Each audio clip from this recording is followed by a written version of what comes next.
Okay, thank you. Hello, everybody. Good to see all of you, yes. I'll tell you a little bit about the Holocaust Center of Pittsburgh. I see a lot of new faces here, and that's wonderful. The Holocaust Center of Pittsburgh connects the horrors of the Holocaust and anti-Semitism with the injustices of today. I'm Lauren Bairnsfather. I'm the director of the Holocaust Center. And I want to welcome you all to our second Generations program of the academic year and our second program during Radical Days. So thank you to RAD, sponsor of the Holocaust Center, and Prime Stage Theater, who is a partner of ours, and you'll hear more about that in a minute. The Holocaust Center is also now part of the new Tree of Life. So that's going to be very exciting, and I hope that you'll keep up with what we're doing, and you can learn more at rememberrebuildrenew.org. So our Generation Speakers programs are funded generously by the Sylvia and Martin Snow Charitable Foundation. In fact, that foundation gave us the funding to start this program, which features children and grandchildren of Holocaust survivors telling their family stories and their own stories. So I'm so glad that you're here to hear from our special speaker tonight. And now I get to introduce a special guest. I do. This is exciting. So Prime Stage Theater and the Holocaust Center began an annual program to produce a play during Genocide Awareness Month, which is April. So I want to introduce you all to Larry McCullough, who for the play this April, which is Perseverance, based on the book that you're going to be hearing about. The book is here. It'll be for sale after the program. Larry adapted the book to a play. So he wrote the play. Larry, thank you for being here.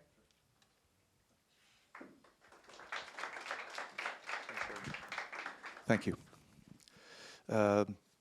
Yes, Prime Stage Theater, that's what they do. They create educational theater, and check their website if you're interested in what's happening all year round. They've been doing it now for 26 years, and we are really, really privileged to be able to present an adaptation of some of the stories in this great book you're going to hear about tonight.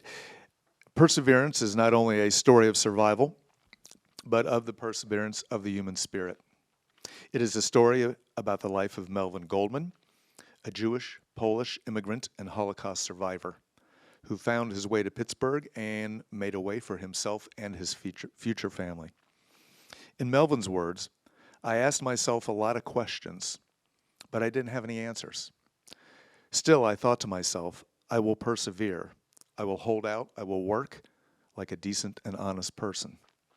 Melvin's story is told through his own words and through the memories of his daughter, Goldman Kikel, the author of this book, who we have the pleasure of hearing from tonight. Over the last 5 years, Lee worked to turn her father's story, a telling of his life through a series of recorded audio tapes, into a book that recounts the tragedy and the hope of one survivor's experience. A lifelong Pittsburgher, Lee resides in Hampton Township with her family, and here is Goldman Kikel. Thank you.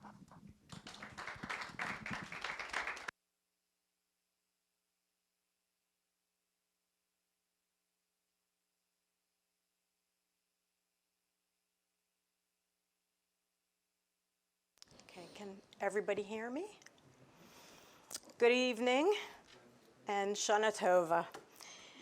I want to first thank Lauren Bairnsfather, Christina Sahovi, Jackie Reese, and everybody at the Holocaust Center for inviting me to share some of my father's story with you. Thank you all for coming. I want to thank Dr. McCullough, who's over there, for introducing me. And I'd also like to thank my husband, John, and my son, Jason, for their love and support on my ongoing project. I need to tell you all that my father would be pleased to know that you have such an interest in his life, and I know he would feel humbled. And just to get a quick idea, has anybody read my book? Okay, thanks. That helps. Okay, this is the cover of my book, Perseverance, and this shows my father, Melvin Goldman, standing on his porch on Denniston Avenue in Squirrel Hill in 1951. I've had a difficult time explaining the magnitude of this horrific chapter of my family's lives. My thoughts are ever changing, and I hope that my talk gives all of you some insight into the effect that the Holocaust had on my father, our family, and even my son's generation.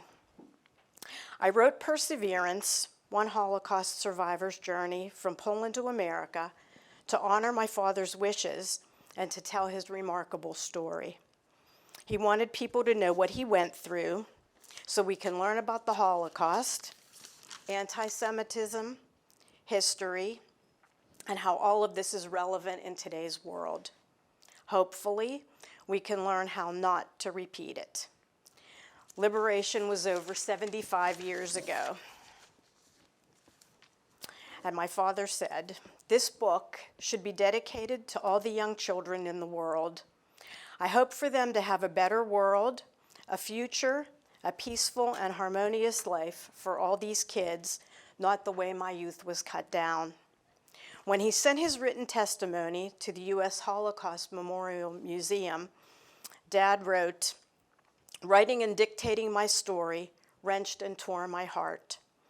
I have finally spoken up as requested. Please don't let this go to waste. Use it and use me if necessary." This is a story of survival, of beating the odds, but also of hope, tenacity, and perseverance. My father struggled and won. Once he began to recuperate, he promised himself he would learn as much as he could and work hard and become the best person he could be. He found his place in life and left a lasting influence on those who knew him. My father recorded his story onto 10 cassette tapes in the late 1970s. This was before most survivors were documenting their stories. My son Jason encouraged me to finally listen to the tapes in 2015 before we went on a trip to Europe. I had not heard my father's voice in almost 20 years. He passed away in 1996. After getting over the sadness and gladness of hearing his voice again, I began listening to an organized and detailed story about a courageous man who defied the odds. To quote my dad, he persevered. Thus, the title of our book, Perseverance. My father requested that someone put his story into a book. It took me almost 4 years to complete. My book is a tribute to my father, Melvin Goldman, and to our family. It is arranged in 3 parts. Part 1 is my father's account of his life from his earliest memories through when he first was getting settled in Pittsburgh. It's all in his words. The content is from his tapes and testimony he gave to the U.S. Holocaust Memorial Museum and the Yad Vashem in Israel. It's a detailed account about Melvin's life in Łódź, Poland, and includes pre-war life, the Nazi invasion of Poland in 1939, the establishment of the Łódź Ghetto, Melvin's struggles in concentration camps, his liberation and rehab, and finally coming to America. Part 2 is some of my memories of growing up, plus some of my recollections of my dad's life from 1979 to 1996. Part 3 is an appendix which includes relevant, important, and personal materials such as maps, documents, photos, and ephemera. It's a treasure trove of information. I believe that for my father to relive his most painful years took tremendous courage. Wanting a book written took great foresight, wisdom, and perseverance. With his family murdered, Dad imprisoned and a slave laborer, he witnessed incomprehensible atrocities. My father hoped that sharing his story might serve a purpose, and this purpose is never again. There is hate, upheaval, and genocide today. My father endured so much, and he did not let it define him. And this slide shows a map of modern-day Europe, and I'm going to focus mostly on Poland and Germany. Jewish people use the phrase "never again" and vow to not let the world forget the depths to which people can sink. Stories and testimonies like my father's are vital to keeping this vow. Their memory is for us a blessing. Mieczyslaw Goldman was born on January 21st, 1923 in Łódź, Poland. It was the second largest city in Poland and was a thriving city. And much like Pittsburgh, it was known for its manufacturing and industry.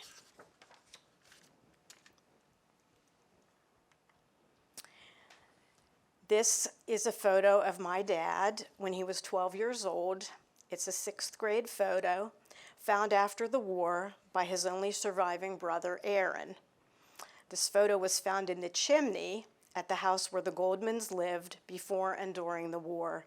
And you can see this photo is charred. And this is Łódź, Poland, pre-war. It's where my father and his family lived, and you can see it looks like there is a lot of industry and manufacturing. Mieczyslaw was the oldest of 7 children, born to Chatham and Byla Maria Goldman. The family had been in Poland for over 400 years. They lived a typical Jewish life in Łódź. My grandfather owned a sheet metal factory, and he did roofing and custom ornamental work. He had patents in Poland for some of his inventions, which included an air purifying machine to lessen the chances of tuberculosis. And this is a photo of my father and his siblings on vacation in the Cherry Mountains, and they were called Wisnia Gora. This is taken around 1936 or 1937, and Mieczyslaw is with his siblings, Rajza, Aaron, Chaya Sora, Natan, Leib, and Joseph. And it was customary that they went on vacation every summer. And this next photo was taken around 1934, and it's another picture of the Goldman children on vacation. And these 2 photos had been sent to my grandmother's sister, who had escaped to Argentina. She sent them to my father after he came to the United States, and we're just lucky that the photos were saved. And the next photo is my grandmother, Byla Maria Cedar Goldman. She's with her 2 sisters, who are on either side of her. This photo was taken around 1920. And she is with Chaya Sora, who fled to Argentina, and Ruchla, who apparently starved to death in the ghetto.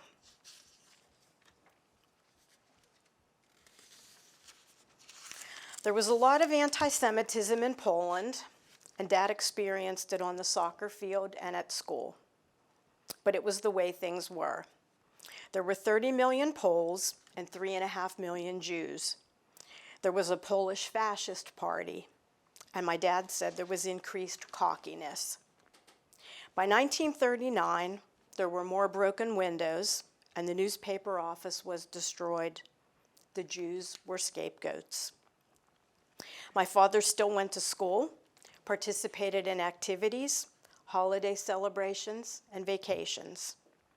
Things remained steady until there were rumors of Germany invading Poland. No one thought it would get bad. Far from the truth.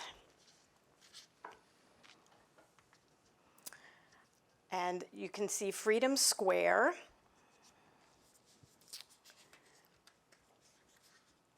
That is in the town square in Łódź.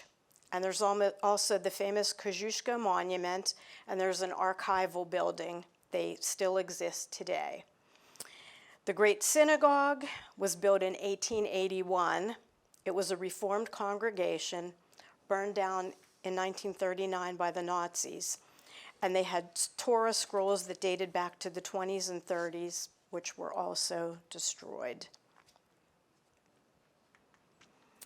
And then we have the Green Market, which was a shopping area, and Nodloka Street, which was another shopping area. And this is a photo of the Altstadt Synagogue. The Goldmans belonged to this synagogue, and it translates into Old Town Synagogue. It was Orthodox. It had 1,500 seats and 36 Torah scrolls, and it was destroyed by the Nazis in 1939.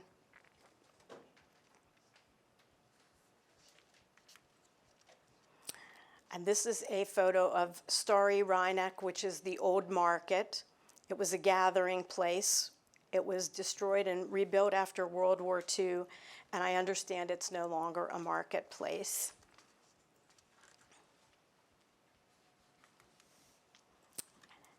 And another, Zielony Rhynek, it was the Green Market, and Petrakowska Street is the main street in Łódź.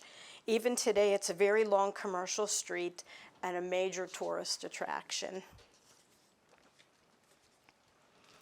So the Nazi invasion of Poland came in September of 1939. There was chaos. Nazi troops marching in, yelling, beatings, killings. Part of Łódź was made into a ghetto. And this photo shows what the Łódź ghetto looked like. And you can see Wolborska Street is down by the number 2. The Goldmans lived on Wolborska Street, and that was incorporated into the ghetto. And that is how the family was able to stay in their house until the ghetto was liquidated. And this is another photo of the Łódź ghetto. It was a swift and powerful takeover. Łódź was needed for its manufacturing. The Goldmans were able to remain in the house only after the Nazis looted and stole most of the contents. Transport sent people out and brought others in. Conditions worsened. Eventually, beside curfews, there was no school, no medicine, and enough food to barely live. This is the star that was worn by the Jews, and there was a curfew. The old synagogue was burned to the ground, and as I said, the Nazis needed slave labor to work. Mieczyslaw was 16 years old. Can you think about what you were doing when you were 16 years old? I was attending high school, and I was learning how to drive. Mieczyslaw made belt buckles and metal containers for hand warmers for the Nazis. My grandfather was a supervisor in a metal factory.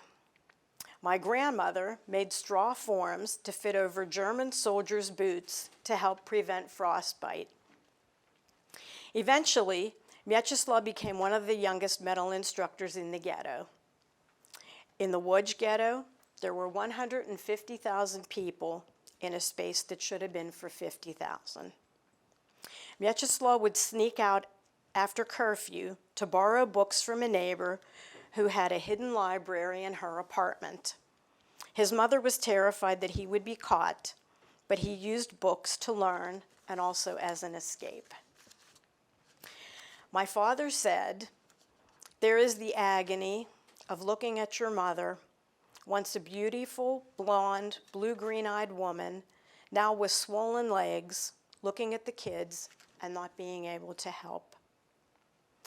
Mieczyslaw also felt that people outside the ghetto looked in at those in the ghetto, and he said he felt like he was in a zoo. The Goldmans remained together in the Łódź ghetto until summer 1944, when the ghetto was being liquidated. By this time, many of our relatives died of starvation or were taken away to concentration camps. We had almost 70 members of our family that lived in Łódź. Mieczyslaw and his family were forced to leave the ghetto and were taken on a cattle car with many others from Łódź directly to Auschwitz. There was little food or water. Upon arrival, with chaos and more fear of the unknown, Mieczyslaw and his brother Aaron were sent one way, and the rest of the family the other way. That was the last time Mieczyslaw ever saw his family again. And this is a photo of some of the prisoners at Auschwitz. Held against their will for over 5 years, my father and his family were forced to live in subhuman conditions that did not let up. Again, in the ghetto, there was starvation, unrelenting harsh weather, sickness, forced labor, and death. There was an atmosphere of agitation and worry around the clock. Everyone witnessed roundups and killings. Slave labor was a way of life. My father worked in various factories under Nazi rule where the conditions were deplorable. At the Auschwitz camps, he lived with continuous fear and anxiety, and he was constantly watchful as the inevitable, unexpected, and unprovoked beatings and torture went on. Meanwhile, he was hungry, cold, and tired always. From August 1944 to November 44, Mieczyslaw was a slave laborer and prisoner at Auschwitz. He was separated from his brother because they were related. He endured beatings, dysentery, and sheer terror. He worked laying sod and carrying bricks. He also worked briefly in the laundry, where he built up a bit of stamina. Mieczyslaw was prisoner KZ64277, no longer a name, just a number, no dignity or humanity. There were extra beatings at the Jewish holidays. Mieczyslaw had 6 teeth knocked out. He narrowly escaped death in the crematorium by getting on a transport to another camp. Mieczyslaw did not have a tattoo on his arm. He was given a bracelet. And this is where I said KZ64277. And on the left-hand side, there's also a list of some of the camps that he was in. Mieczyslaw remembered what his father told him. No matter what happens, if we have to eat sand or grass or anything, some of us, especially me, the oldest, must survive in order to show these people that not only are we better human beings working for a better future, but also for the preservation of the name that he handed down. After being a prisoner in 3 camps, there was one last death march to Camp Ravensbrück. Mieczyslaw was weak and near death. The 82nd Airborne Division had arrived to meet the Russians and came upon some of their own soldiers who were wounded. They found what was left of the prisoners laying in the field. Mieczyslaw was one of them.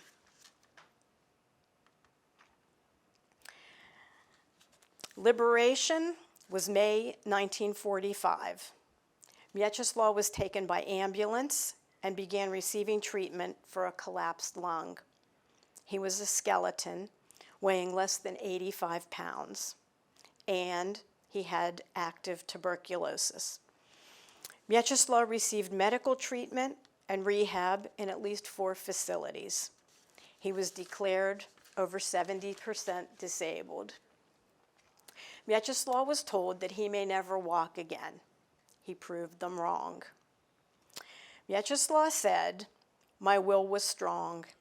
Either you jump off a bridge or you were going to live and think about your parents, what they told you, that somebody in the family has to survive. I did not want to live a life being dependent. Either I'm going to walk or I'm going to die." Mieczyslaw was 21 years old when he was liberated. He lost 5 years of his youth. He was deprived of a normal development, and now he faced adulthood.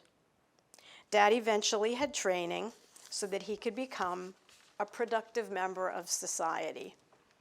He had learned a lot about metal work from his father, so he focused on mechanics and metal work. Dad had hoped in his early teens to go on and become an engineer. He also worked in one of the rehab hospitals, overseeing care for orphans. And the two photos, one, Mieczyslaw in 1946 and 47, was some of the orphan children he worked with and some of the friends he made while recuperating. And this is a photo of Mieczyslaw with one of his doctors and some of his friends. Mieczyslaw helped get medicine, and he procured activities for the kids, including music and Hebrew lessons. Dad loved it, and he felt that he had a sense of purpose. Mieczyslaw eventually applied to relocate to the United States, and after 5 long years, in December 1950, he began a journey to the USA. When the ship docked in New York, Mieczyslaw became Melvin, and he started a new life. He navigated his way to Pittsburgh and reunited with his brother Aaron. Yes, Aaron survived. He had been transported from Auschwitz to another camp and worked in a factory. As Melvin had suggested, Aaron arrived in Pittsburgh in 1949. Melvin attended night school to learn English. He worked selling various products door to door. And at one point, Dad went to rent a room in a house in Squirrel Hill. It was there that he met Mildred. This was in 1951. After working in Chicago for a year and coming back to Pittsburgh, Melvin and Mildred got married. And this is a photo of my parents on their wedding day in 1954. And I don't know if anybody remembers where the Shenley Hotel was in Pittsburgh.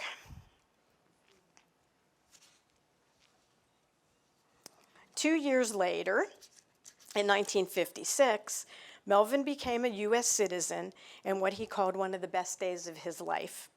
He had finally achieved a major goal, to belong to a country that he loved, the USA.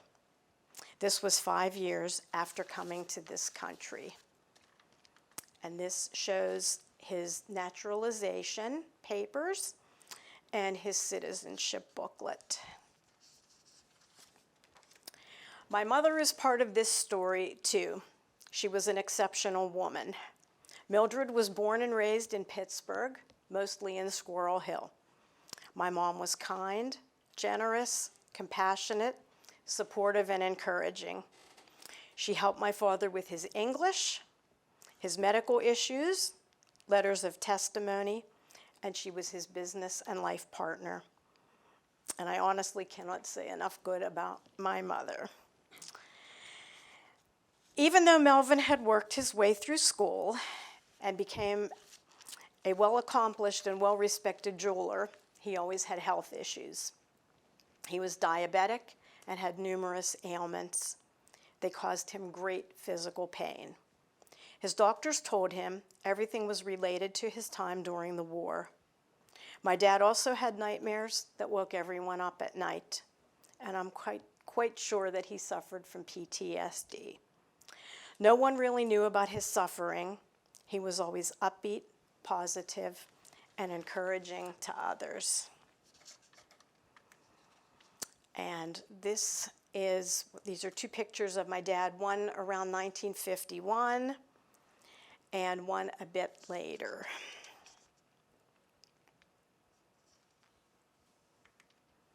And some pictures of my father and me when I was a child. The Pittsburgh Zoo was a favorite place for us to go, and I just need to say Melvin loved animals, especially dogs. Another photo of my dad around early 60s, and a picture of my parents in their store. Our store was on Murray and Darlington. It's from the early 70s, and our business was on the second floor, and the Manor Theater's marquee was right outside my father's office window. And another picture, my bat mitzvah, My dad looking pretty happy there. And a wedding photo, my husband, John, myself. And a photo on the bottom is, that's pretty much all of us, my husband, myself, my parents, and Jason. Melvin said, "A book is written in words, and it has pages, and it can describe suffering, humiliation, torture, and even thinking about committing suicide. But it's only so many words and pages. Can you realize what it is to live every day with fear, with these sufferings and thoughts for 5 years? The beast did a good job. Not only did they murder 6 million Jews and about in total 25 million human beings, but even the ones who survive, each and every one had something done to him or her, physically or mentally, or both, that until the day they die, they will never forget. They will remember pieces of it every day. I still try to live with myself now, so many years later." Dad also said, "The Holocaust forces us to realize that within the human situation, systematic evil is a horrible reality. All of a sudden, I am a Jew, 16 years old, and I am a political prisoner, just like all of these others, only because I am a Jew."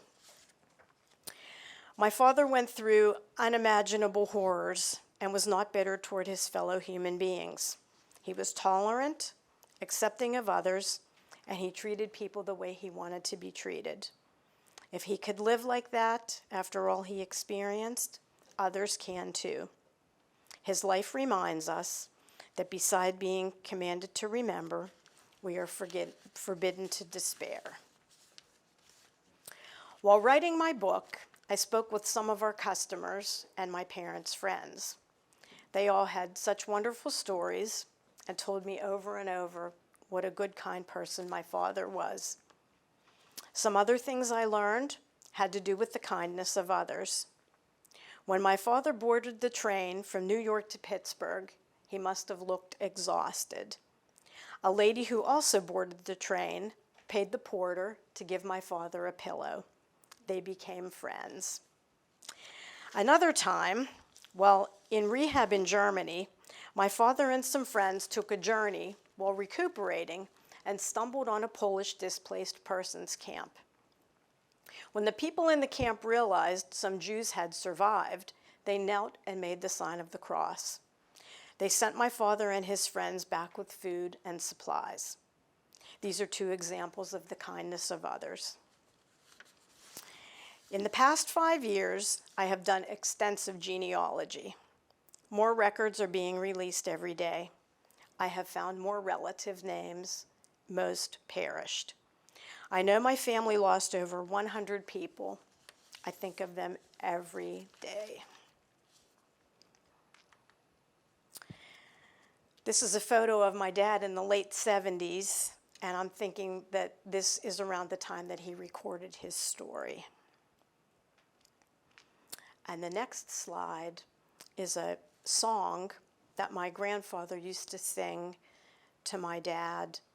And I thought maybe you could just take a minute or two to read the words.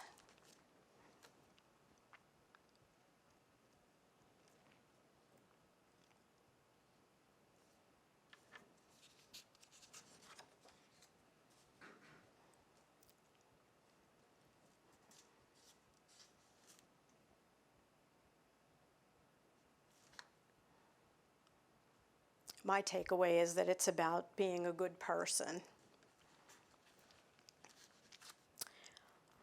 My father kept a framed letter on his office wall. It was from Lieutenant General James Gavin. He was in charge of the 82nd Airborne Division that liberated my father. The letter was in response to one that my father had sent him.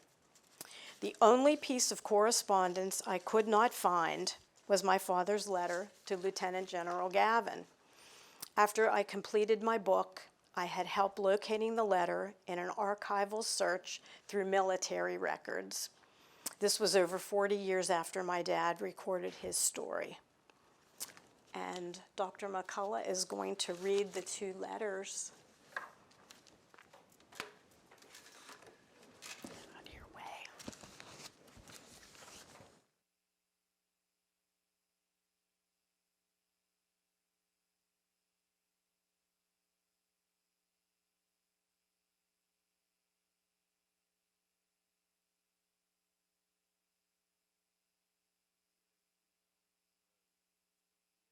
Five 217, May 28th, 1982. Lieutenant General James W. Gavin, Pentagon, Washington, D.C. Dear General Gavin, this is a letter of appreciation written 37 years too late, but I hope not late enough. I'm one of the survivors of the concentration camps. I was in a ghetto and then in 3 camps, and the last camp was Wablan-Lugwisht. All these years I wanted to write to you and thank you for liberating us. I was one of those incarcerated, the third one from the door that they shipped out with the American Red Cross ambulance into the American hangars. I saw you through the window and waved. I know it is a long time to remember. I was almost 80% dead, and that's what the doctor said too. After being taken care of by American personnel, I slowly started to recover. Of course, I saw many doctors and was in many hospitals afterwards. All through the years, I was thinking about you and wanted to extend my gratitude. I came across an excerpt from the book The Liberators and saw your interview, and I thought I must write to you. I came here in 1951 and became a U.S. citizen. I am a small businessman, have a wife and daughter who is in college, so you can see what I did with my life, thanks to you. I want to send you my heartfelt thanks, and I will always remember you. Sincerely yours, Melvin Goldman. The general replied, Acorn Park, Cambridge, Massachusetts, June 24th, 1982. Mr. Melvin Goldman, thank you for your letter of May 28th. I was deeply touched and pleased to learn that you have recovered from the war experience and that you are well. You are very kind to thank me for your survival, but I think that the 82nd Airborne Division should get most of the credit. It was a divisional effort that made all of that possible. Several days before we reached your camp, we crossed the Elbe River with orders to stop the Russian troops from entering Denmark. It took us a day to get the bridgehead established and all the troops together. And then we moved as rapidly as we could toward the camp, walking 36 miles in one day. We did not know that the camp was there, but we had to meet the Russians and establish our line. The camp was a great shock to all of us, as it was to everyone who saw it. Fortunately, we were able to get the name and the use of the large airplane hangars nearby. And using our ambulances, we were able to move the survivors to the hangars. I suspect that if we had delayed another day or so, many of you would have been dead. Congratulations on becoming a U.S. citizen. I am taking the liberty of sending your letter to the 82nd Airborne Division. It should get credit for the liberation of the camp. With best regards, James H. Gavin, Lieutenant General, USA, retired. Thank you.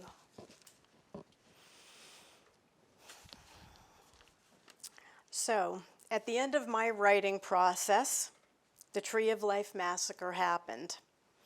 This reinforced to me that there is still anti-Semitism in the world. I attended Sunday school at Tree of Life. Our son Jason did story time at Tree of Life, and Rabbi Birkin officiated my father's funeral. We must continue to tell these stories like my father's so we never forget. My biggest takeaway is that there is always hope. I stay involved and I look to the future.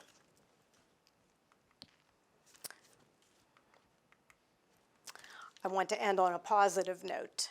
Through my work on my family tree, I discovered 2 cousins who were born and raised in Sweden. Their fathers also survived the Holocaust.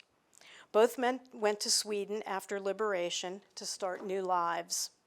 John, Jason, and I have met Fanny and her husband Ronald, and Lily and her husband Ingemar. We are in touch on a regular basis. So through my process, I have gained family. And lastly, this map shows my father's journey from the city of Łódź to the concentration camps, hospitals, and the port of Bremerhaven. My father traveled over 2,000 miles prior to leaving Europe. This was in 5 years. To me, that's quite a journey. I thank all of you again for listening to me talk about my amazing father. And also, I'll let you know that my book is currently being adapted, as Lawrence said, at Prime Stage Theater. It's going to be performed in April 2023, and I hope all of you can attend. Thanks.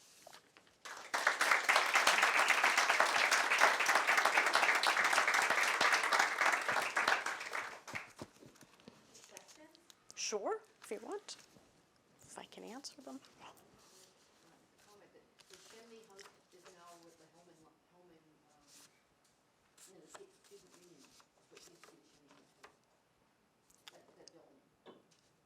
Okay, I thought it was where Minatello's, Penn Shady Hotel. Is-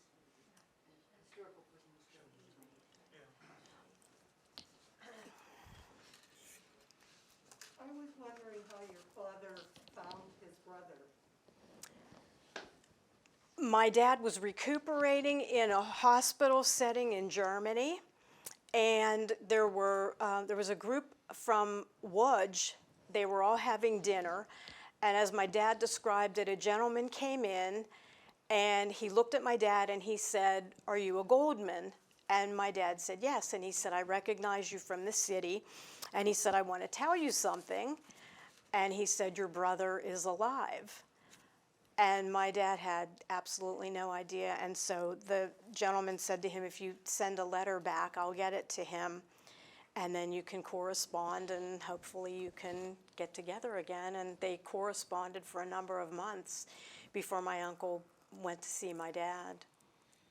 Your uncle was also in a hospital recuperating? He was not. He was not in terrible shape after the war. He worked in a factory, and from what I gather, he had enough food and water, and he wasn't in too bad a shape at the time. So he went back to the city, and he went back to the house to see if there was anything still standing, and then he worked there for a while before he relocated to see my dad. And then they got their plan together as to where to go when they left Germany. Why Pittsburgh? Why Pittsburgh? There was nobody here, no relatives, but when they were trying to match up a place for them to go because of the metal business, they figured because Pittsburgh was a manufacturing and industrial city like their city, that my dad would have a good chance to get a job. I know you said you've gone to Europe. Have you gone back to your dad's hometown, and did he go back and visit? Good question. My dad never went back. He never went back to Poland after the war. He couldn't do it. He said too much blood had been shed. He couldn't do it.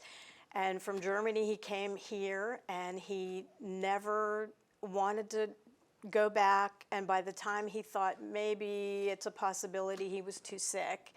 But my family, we went in 2015, and we actually went to the city. We found the street. The house was torn down. The factory was gone. There's a park that's in its place. And we traced his steps, and we found the apartment building where my dad used to go to borrow books. So we were able to do that. And we went to Auschwitz.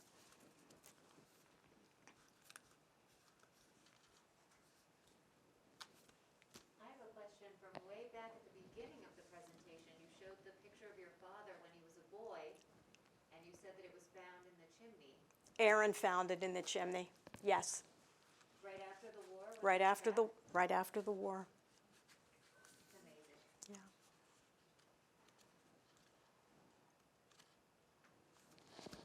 Any relation to No.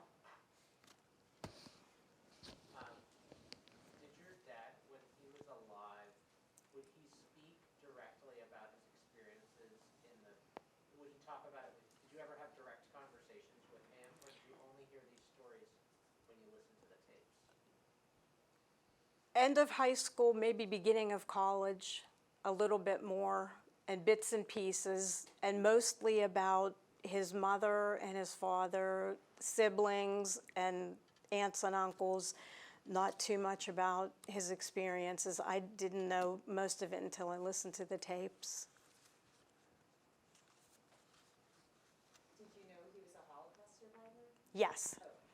But it's like my mother used to say, what you don't know, you don't miss. So I knew we had a very small family, but they really didn't discuss it. So I guess I knew in high school. I don't have questions. But I knew him. And I'm not related. Yes, you are. On the other side. Lee, of course, is partial, but her parents, I never knew her dad's dad or her mother. They were just if I didn't hear from her mother-in-law, I would have never known, because he never showed that side. He was always upbeat, and so was Mildred. Thanks, So Liz. I had to, because I knew him, that's his daughter, but I knew him, and I hugged him, and, yeah, that's all, I'm sorry. You're good.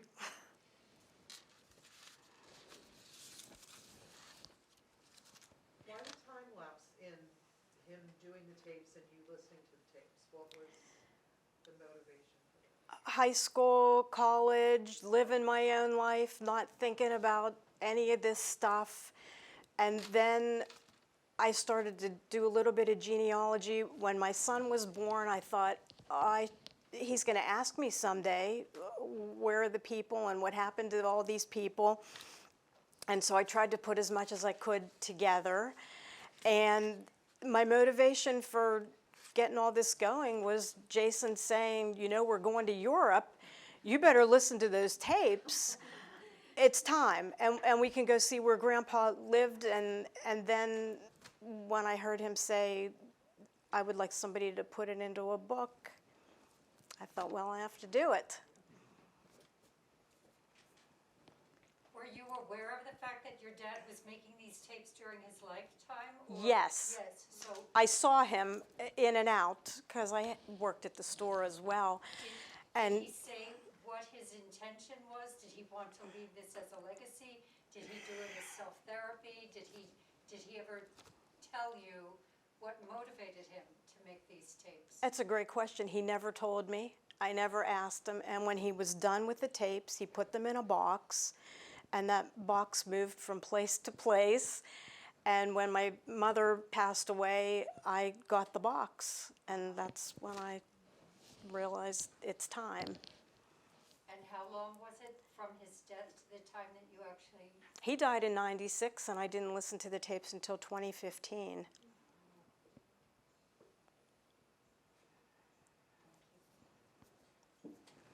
more connection with the group of orphans that he worked with? I find that exceptionally interesting and such an empathetic that he gravitated to that. He did. I have an album of all of his photos that he got after the war, photos and postcards, and a lot of them are the people that he met in these various hospitals. And I had everything translated, so I know the names and I know what they wrote, like best wishes to him, and to stay in touch. He stayed in touch with a lot of people. He was. Well,